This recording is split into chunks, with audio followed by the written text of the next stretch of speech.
Takeaways from the first day of the Republican National Convention. With a white bandage over the ear clipped just 2 days earlier by an attempted assassin's bullet, Donald Trump stole the show when he made his first public appearance since the shooting on the opening night of their Republican National Convention in Milwaukee. Trump joined the man he'd chosen hours earlier as his vice presidential running mate, Ohio Senator JD Vance, in a box in the p.m. Eastern Time hour for Monday night's final speeches. The crowd chanted "Fight," the word a bloody-faced Trump had shouted several times, while pumping his fist in the air, as the Secret Service rushed him off the stage in Butler, Pennsylvania, on Saturday. It was a memorable moment on a day that Republican delegates officially nominated Trump for the third consecutive presidential election, confirmed Vance as his running mate, and opened a 4-day convention aimed at making the case for another Trump term and against re-electing President Joe Biden. Here are 6 takeaways from the RNC's first night. Trump picks Vance. Rather than choose his running mate before Republicans gathered in Milwaukee,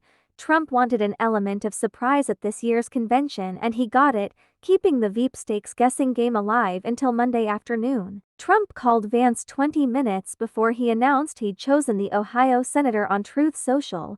A source familiar with the process told CNN the two had met at Trump's Mar-a-Lago club on Saturday, before the rally at which Trump was shot in the ear. The choice reflects Trump's belief that Vance is an effective communicator who can sell Trump's populist agenda, particularly to working-class voters in states like Pennsylvania and Wisconsin, where presidential elections can be decided by thousands of votes. He is consistent with Trump's appeal to working men and women, Ohio Governor Mike DeWine said of Vance.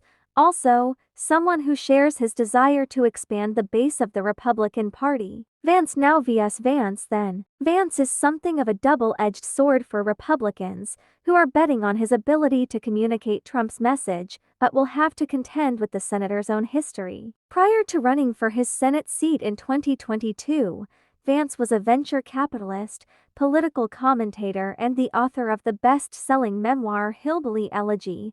Publicly and privately, he was a strident critic of Trump material Democrats are certain to replay for the duration of the campaign. Trump is betting that Vance articulating his evolution from Trump critic to supporter will prove much more potent than those older comments. After all, he convinced Trump of his change of heart.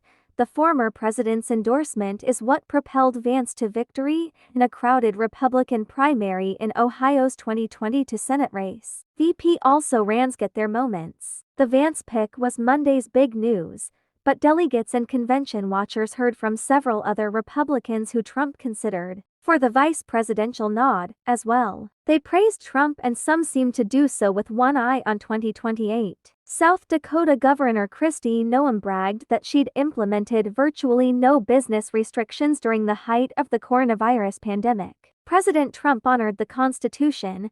"He let me do my job, and he let me keep my people free," she said. Virginia Governor Glenn Youngkin drew implicit parallels between his own background as the head of a private equity firm and Trump's business background, as well as Trump's first-term record and his own economic achievements. Representative Elise Stefanik spoke for New York's delegation during the roll call to nominate Trump, claiming he will win New York in November, an unlikely prospect, given its Democratic leanings. Florida Representative Byron Donalds got a primetime slot, telling the story of how his single mother got him into a private school. "My mom fought for me," he said. Donald Trump believes that every parent deserves a choice and every child deserves a chance, he said. The most memorable might have been South Carolina Senator Tim Scott, who drew a religious connection to Saturday's assassination attempt. "Our God still saves, he still delivers, and he still sets free, because on Saturday,